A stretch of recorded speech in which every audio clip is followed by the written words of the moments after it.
Welcome to Brewsers, a podcast about beer, coffee, booze, and bruisers. I am your host, Rody John, and today we talk to Bobby Diaz from Odd Muse Brewing in Farmers Branch, Texas.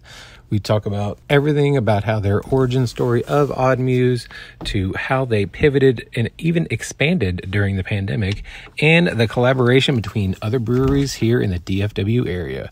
Bobby is such a good dude, and it was such a great interview and conversation we had, and we will get to that here in a second. But first, make sure to sign up for our newsletter that comes out twice a week, gives out even more information about our guest, what you can look forward to on your favorite podcast about beer, coffee, booze, and bruisers. And also we get some fun facts in there. So make sure to go sign up for that. But first and foremost, here is Bobby Diaz with Odd Muse Brewing.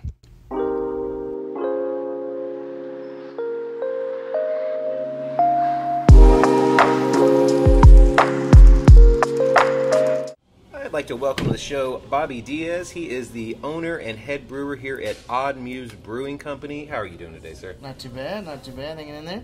This is my first time here. I love the artwork that you have around here. It fits the name of the Odd Muse, and it's so different. Is it all the same art? It is. So okay. It's the same. It's all the same artist. Because it's all the same theme. I just wasn't sure if it was the same artist. It's more. Yeah, it's more about the look and feel, right? Yeah. Like it's all very different, but the look and feel is very similar. So, it's done by a really good friend of mine who's I've known for over 20 years now. He's a super talented artist, and he does really awesome work. So, from the start, he was all about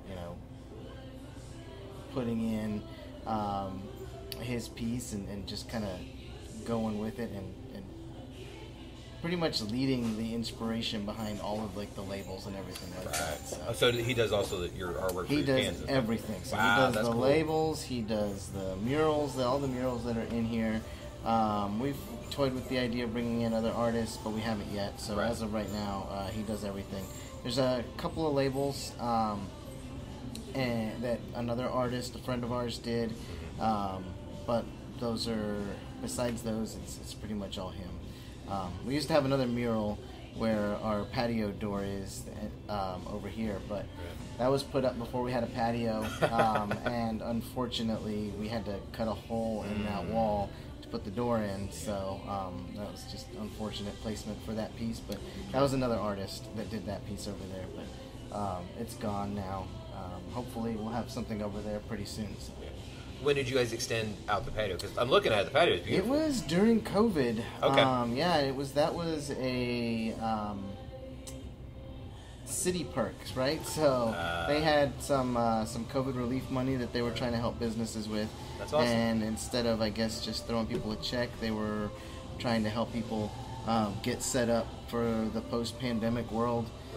So with us, they asked us what we could use, and we told them, a patio would be great. Yeah. So they went all in, and they helped us. Yeah, they built it all out. They put the door in. They brought in the furniture, and wow. Yeah, so the city really, really came through for us on that one. That's amazing. Yeah. It's so funny because you hear, I go to different states and different cities, and you hear, I was just in California. Mm-hmm. Their restrictions were way stricter and lasted way longer. Yeah. Same thing with New Orleans. Yeah. Completely different. And then you come to Texas where, we were freer, I guess, to a point, but then also different cities always dealt with everything differently anyway, especially when it comes to breweries, because a lot of people they're turning the corner to where they're being more open to breweries, but they still kind of have that weird mindset of it's a bar, people go there and get drunk, it's just for, the degenerates or whatever. No, absolutely. But we've been super lucky with the city of Farmers Branch. Yeah. They were completely receptive to the idea of having a brewery. They've been helpful since day one. That's awesome. It's super awesome. So, I highly suggest it as a city for if you're looking to open a brewery. Well, they'll give you a porch if you unfortunately have another pandemic situation. I don't know if that money's left, but maybe. Yeah, you never know. Now, the name Odd Muse is a play on the fact that inspiration can come from the oddest places, and also is a nod to your children, Olivia and Daniela Diaz. Yeah. how did the whole Odd Muse even happen? Like, where did you finally decide, okay, I'm going to take this jump, I'm going to open this place up? Yeah, man, that's a really good question. And it happened, I mean, I've always had the idea of sort of wanting to be an entrepreneur. My background has nothing to do with that. I unfortunately, I mean, I guess fortunately, I don't even know. Fortunately, whichever way you want to look at it. But my background is actually in economics. Okay, so somewhat of the sort of. I entrepreneurial mean, side, yeah. it's economics. It has less to do with finance. On the macro or the micro level? A little bit lesser level? to do with finance than most people think. Okay. It's both. So I guess mine would probably have been a little bit more micro than macro. Okay. My background. So yeah, my schooling was in economics. Post school, I was doing marketing analytics. Okay. So yeah, I was that time when I decided to open to make the jump. Yeah. I was analyzing junk mail campaigns for AT&T. Yeah, it was. It's as glorious as it sounds. Yeah, it sounds like, yeah. Yeah, so it was analyzing the efficacy of sending you junk mail. Yeah. So then you'd be surprised how much money there is in junk mail. But, There's a lot. There's a lot. I mean, I throw enough away during the week, I can imagine. But, I mean, I did the corporate thing for several years, probably altogether, I'd say over 12 years, before I decided to, actually probably longer than that, before I decided that it was time. When my first daughter was born in 2012, I made a beer. I had been brewing since 2006 at home, but I kind of picked it back up in 2012 when my first daughter was born. Instead of doing cigars, I made a beer with a label on it and handed those out when she was born, which was fun, which is really cool. The beer, I didn't think it was terribly great, but everybody thought it was awesome. So yeah, I mean, that turned into kind of an obsession, and it was more about, perfecting the process at that point. And then soon thereafter, I decided that, I kind of wanted to try to have a go at it and maybe make it, a career and even, a business. So I put a list together. I knew at that time I didn't have all the experience I needed. Neither, on the brewing side nor financially or running a business. I knew nothing at that point. I knew enough, but I did not know a lot. So I put a list together of all the things that I needed to do that would put me in the right place to be able to open a brewery. So that started in 2012. Fast forward to about 2016, I went through the American Brewers Guild out of Vermont. Wow. To get some formal schooling on beer.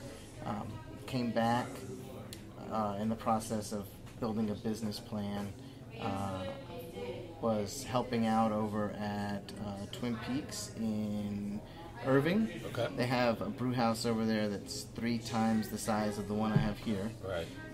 That one has 3 times. I know I've been to that Twin Peaks, but I just their imagine. brewery is tucked away in the back. When Gotcha. you're in the brewery, you actually have no idea there's a restaurant next door. Interesting. Yeah, Okay. it's completely separate, and you have no idea what's going on next door. But yeah, it's there, and they at the time that I was there, they were doing a lot of beer. I'm sure they still are.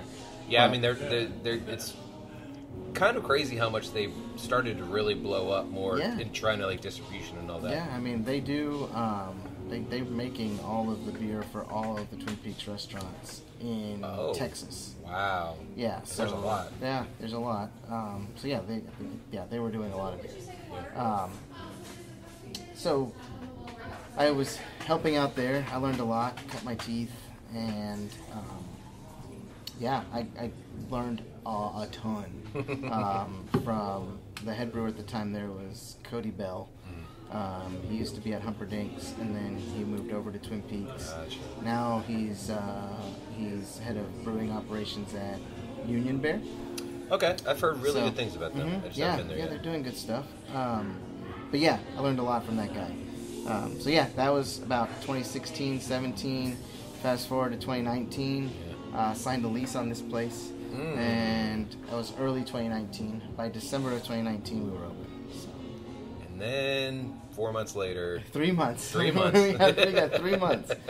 3 months to try to figure things out, and then the pandemic hit. So that was trial by fire, but we made it. So, obviously, yeah. So, I mean, I don't know. I almost hate bringing it up anymore because people are kind of done talking about it. But it's not. I'm not trying to get like the political one side or the other. I just want to know how people, because it's part of your history. It's part of how you grew as a brewery. Yeah. Obviously, you got a new patio out of the situation. But how did y'all do the magic pivot word when it came to still being open and obviously stuff to go? Yeah, we did a lot, right? So our whole plan during the pandemic was we were a little hesitant to open our doors, but we knew that we needed to be able to survive.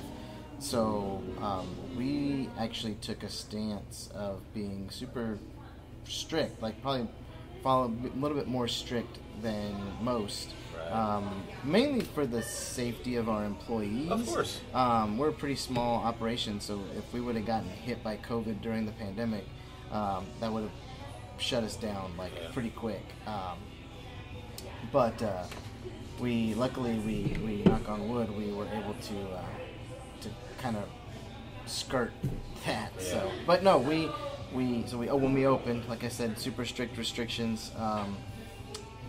Self-imposed mostly, and then in order to be able to open from a legality standpoint, at that point everything was wishy-washy, right? What you needed, what you didn't need.